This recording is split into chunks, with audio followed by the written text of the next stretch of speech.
नीतीश जी से प्रबद्ध आग्रह करेंगे कि बिहार में सिर्फ जाति जाति जाति और शराब, क्या इसके अलावा दूसरी कोई चीज नहीं है। आईबी, सीबीआई, ईडी,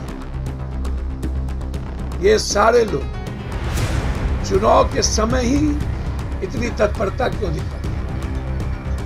9 साल तक मोदी जी चुप क्यों थे? और क्या समझौता था तेजस्वी जी और मोदी जी के? क्या भाजपा और भाजपा के गठबंधन के लोग दूध के धुले हैं और सारे विपक्ष चोर हैं? राहुल ने तो कभी गाली नहीं दिया, जो बीजेपी ने मनमोहन सिंह को गाली दिया इस धरती पर। सर अचौल पचौल झचकौल इचकौल कौन है हमको नहीं पता। भारत अकेले है क्या? किसी को गाली दे दो, जितना बड़े मियाँ तो बड़े मियाँ, छोटे मियाँ सुभान अल्लाह। कुछ आता भी है इन लोगों को गाली गलौज के अलावे। ये सब पर कब बुलडोजर चलेगा? मैंने पहले ही कहा कि एक स्वजातीय, मेरा जाति से मतलब नहीं है, एक स्वजातीय में क्या कोई क्रिमिनल नहीं है। इसीलिए मैं न्यायिक समीक्षा चाहता हूँ। सर्वोच्च न्यायालय चंद्रचूड़ जी से आग्रह करूंगा, जब से जोगी जी आए हैं तब से उनके इनकाउंटर की पूरी न्यायिक समीक्षा की जाए। जी, सवाल ये है कि आज बिहार विधानसभा का बजट सत्र चल रहा है, मद्य निषेध विभाग का आज बजट है, क्या कहेंगे? शराबबंदी पे समीक्षा होनी चाहिए। सर मैं बहुत क्लियर हूँ इस मामले में कि पूरा बिहार ड्रग्स क्रैक से यूथ, लहरिया कट और बलात्कार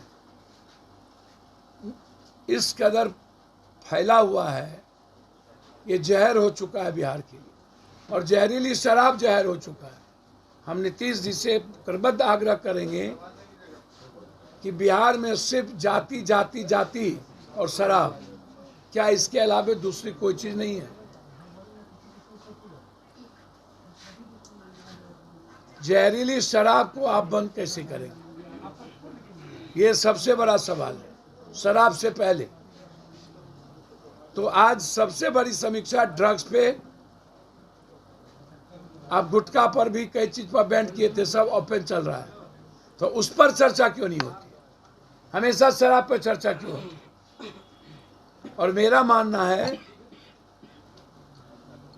कि सर्वदलीय और एक पब्लिक ओपिनियन लिया जाए कि शराब में वो क्या कह रहे हैं। सवाल मानस पर बोल रहे हैं। सर जीतन मांझी ने भी कहा है कि राम और रावण की तुलना की है, रावण को ज्यादा सही बताया जीतन मांझी ने। देखिए मैं एक बात आपको बता दूं और बहुत क्लियर है, रामायण लिखने वाला कौन है? वाल्मीकि के बारे में रामायण ऑथर है वाल्मीकि। तो जो लोग रामायण की या राम की आलोचना करते हैं, क्या उनके घर में वाल्मीकि की तस्वीर लगी है? क्या वो वाल्मीकि को भगवान मानते हैं? क्या संत रविदास की तस्वीर इन लोगों के घर में लगी है, जो शिक्षा मंत्री या जो भी लोग हैं? एक दूसरी चीज, मैं इसको कतई मानने को तैयार नहीं हूं। मेरा मानना साफ है कि आज जो रावण है चर्चा उस पर होनी चाहिए, और आज रावण है नेता, मंत्री, एमपी, एमएलए, पदाधिकारी। हम मांझी साहब से आग्रह करेंगे कि अतीत जो असत्य है वो चला गया, प्रेजेंट में हमारे लिए इकोनॉमिकल फ्रीडम की बात है, आर्थिक आज़ादी। 40,000 रुपया महीना हमको कैसे मिलेगा? हमें रोजगार की, नौकरी की जो बात आई थी वह कैसे मिलेगा? हम पूछना चाहेंगे शिक्षा मंत्री जी से कि मात्र बिहार में 1% ही, 14 करोड़ का 1%, 8 लाख से भी कम बच्चे मात्र हायर एजुकेशन में जाते हैं। इस पे चर्चा क्यों नहीं होती? और हायर एजुकेशन करने के बाद मात्र 22 से 23% लोगों को ही नौकरी और रोजगार मिलता है, रेस्ट खाली रहते हैं। तो चर्चा यहाँ होनी चाहिए। चर्चा होनी चाहिए कि आज सबसे बड़ा जनता के जेब का पैसा कौन लूट रहा है, कौन नफरत पैदा कर रहा है, कौन जाति के आधार पर काला कपड़ा, गरीबी के आधार पर छूत अछूत कर रहा है, वो है रावण। आज चर्चा होनी चाहिए, क्या मांझी साहब आप अपने बच्चों की शादी डोम में करेंगे? आप अपने बच्चों की शादी क्या पासवान बुशहर में करेंगे? और क्या शिक्षा मंत्री जी आप अपने परिवार में किसी की शादी डोम में करेंगे? जो रामायण को, जिसने वाल्मीकि कृत रामायण की बात करेंगे? जरा बोली। और उदय नारायण चौधरी जी डोम फैमिली में जाएंगे? मुसहर परिवार में जाएंगे? ये मुद्दा ही नहीं है। मुद्दा है कि भारत में बिहार की इकोनॉमिकल स्थिति क्या है और भारत क्या है, हमारा एजुकेशन की स्थिति क्या है, और डेली लाठी सीटीएट एसटीटी इस सब पर जो आप चलवा रहे हो। मुखिया जी ने सही कहा, कल जो प्रदर्शन किया, मैं तायद करता हूं मुखिया जी के प्रदर्शन को। मनरेगा के नियम को कानून के साथ एक सही समीक्षा के साथ पंचायत को उसका जिम्मेदारी देनी चाहिए। तो जो बात आ रही है ये बिल्कुल गलत है।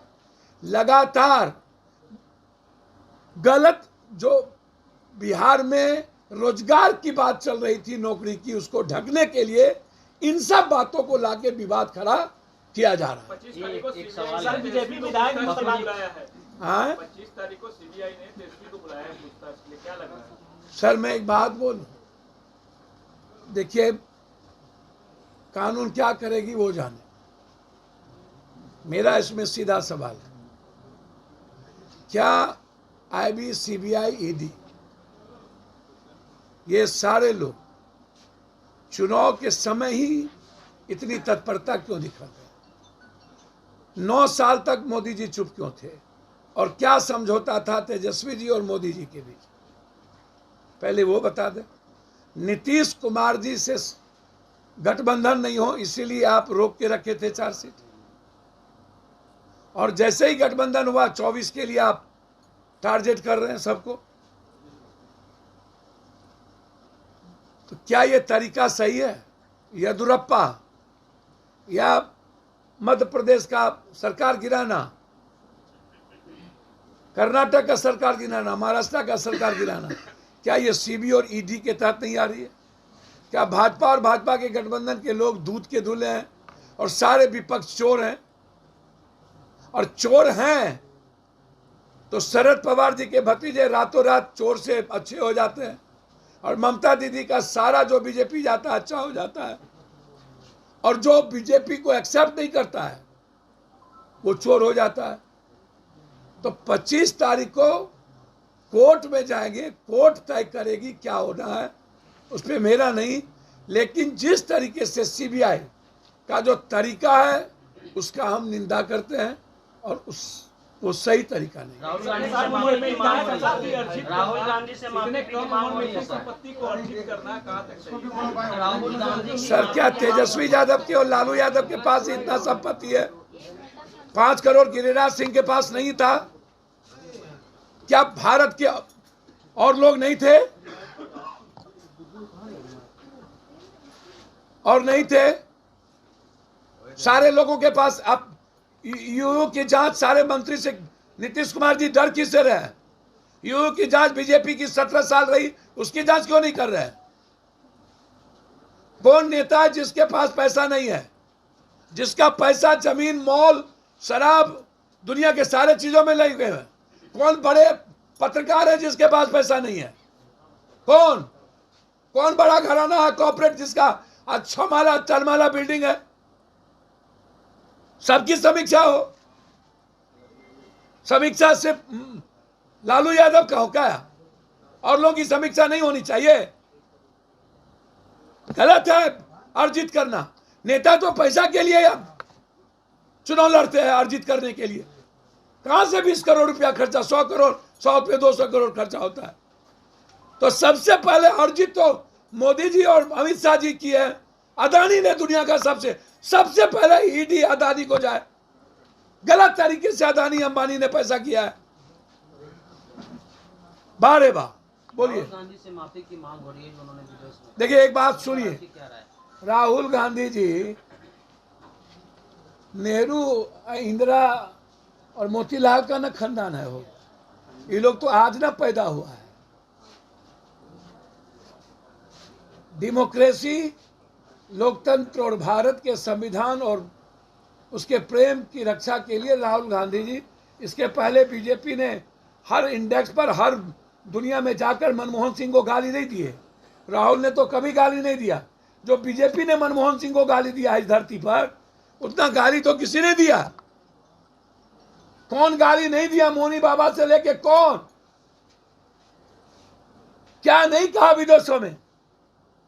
विदेशों में जाकर के अमेरिका में ये प्रचार करते हैं, अमेरिका के लिए काम करते हैं।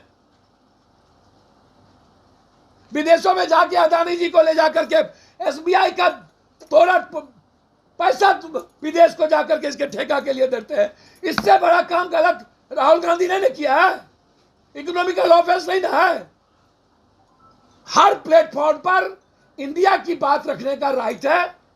जो सही बात थी उसने राहुल गांधी ने रखी। आप बोलिए। मुसलमानों की वोटिंग राइट्स खत्म करने की बात कर रहे हैं बीजेपी विधायक बजौल साहब। सर अचौल पचौल ढचकौल इचकौल कौन है हमको नहीं पता। बस मैं इतना जानता हूं, ये नाग सांप है। इन लोगों का पूरा डिक्शनरी और पढ़ाई है गाली गलौज और नफरत। बचौल का दादा, नाना, बाप, छरदादा और किसी का छरदादा, पप्पू का छरदादा, किसी दलित या अल्पसंख्यक किसी का राइट छीनने की औकात है? बचौल को वर्ल्ड की हिस्ट्री का ज्ञान भी है। पूरा यूएनओ, पूरा दुनिया, भारत अकेले है क्या? किसी को गाली दे दो। अब जितना बड़े मियाँ तो बड़े मियाँ, छोटे मियाँ सुभान अल्लाह। कुछ आता भी है इन लोगों को गाली गलौज के अलावे। बेटा कर रहा था रोड पर खड़े पेशाब, गया बाप को कहने तो बाप 3 महले पर से पेशाब कर रहा। ये बचकौल बाप बेटे का सबका एक ही हाल है। छोड़िए सब चर्चा। जी सीमांचल की बात जब करते हैं आप, तो पहले भाजपा, उसके बाद महागठबंधन और फिर भाजपा, फिर अमित शाह। क्या आप भी उधर जाएंगे? आप कह रहे हैं ये सीमांचल मेरा घर है, हम वहीं रहते हैं। आप भी जाएंगे? मतलब पैदा वहीं लिए, रुकिए, पैदा वहीं लिए, बाप वहीं, माए वहीं, दादा वहीं, नानी वहीं, चाची वहीं, काकी वहीं, रिश्तेदार वहीं, बिहार वहीं। आप हमको पूछ रहे हैं आप भी बिहार जाएंगे? क्या सीमांचल हम वहीं रहते हैं 5 दिन। जन अधिकार पार्टी का वहाँ? मैं तो वहीं हूँ ही, हमारा एमपी, हम वहीं से, एमएलए वहीं से, मेरी बीवी वहीं से, माँ वहीं से लड़ी, मेरे सारे रिश्तेदार एमएलए वहीं से रहे। मतलब आप भी जाएंगे क्या? मतलब ये कौन क्वेश्चन हो गया? एक सवाल है कि आपने कहा कि हम तो दिल्ली एजुकेशन यूनिवर्सिटी का भी हुआ, सर पप्पू जी, वो जमीन ही मेरी है, तो हम जाएंगे कहाँ? नहीं आपने कहा कि वहाँ नफरत नहीं फैलाने देंगे। तो बीजेपी मुसलमानों का कोई यहाँ सवाल उठाता नहीं है 3 तलाक पर। असदुद्दीन ओवैसी ही बोलते हैं, कांग्रेस चुप हो जाती है, आरजेडी चुप हो जाती है। तो आखिर मुसलमान ओवैसी को वोट क्यों ना दें? आप थोड़ा पहले इलाज अपना कराइए थोड़ा सा। 3 तलाक पर जो रंजीत रंजन बोल चुके हैं ना, सूर्य निशा ओवैसी का दादा नहीं बोलेगा, कोई मुसलमान नहीं बोलेगा, समझे? और एनआरसी में जितनी सभा पप्पू यादव देश में किया है, उतनी सभा हिंदुस्तान दुनिया में कोई करने की हिम्मत नहीं कर सकता। ओबीसी 7 सीट अपने इलाके में लड़ता है, और आज तक दुनिया में सब पर ईडी गया, सीबीआई गया, ओबीसी पर काहे नहीं जाता है? काहे नहीं जाता ओबीसी पर? सबको ईडी तंग करता है। जो सबसे ज्यादा गाली देता है मोदी को, उसको उस पर ईडी क्यों नहीं जाता है? 3 तलाक में बोले, पूरा सदन हम लोग 3 तलाक पर बोले, पूरा सदन। अब आरजेडी क्यों नहीं बोलती है? और अरविंद केजरीवाल, उनसे ना पूछेंगे, उसका प्रवक्ता हम ही है। इन लोगों को लगता है कि मुसलमान जहियन कहा। हम राजनीतिक नहीं ना, हमारा तो सीमांचल घर है। और माँ और मौसी के तरह है। हिंदू माँ है तो मियाँ मेरे लिए मौसी है, माँ और मौसी है। क्रिश्चियन मामी है तो कोई मामा है, सब हम लोग एक हैं। हैं? कौन बात करते हैं?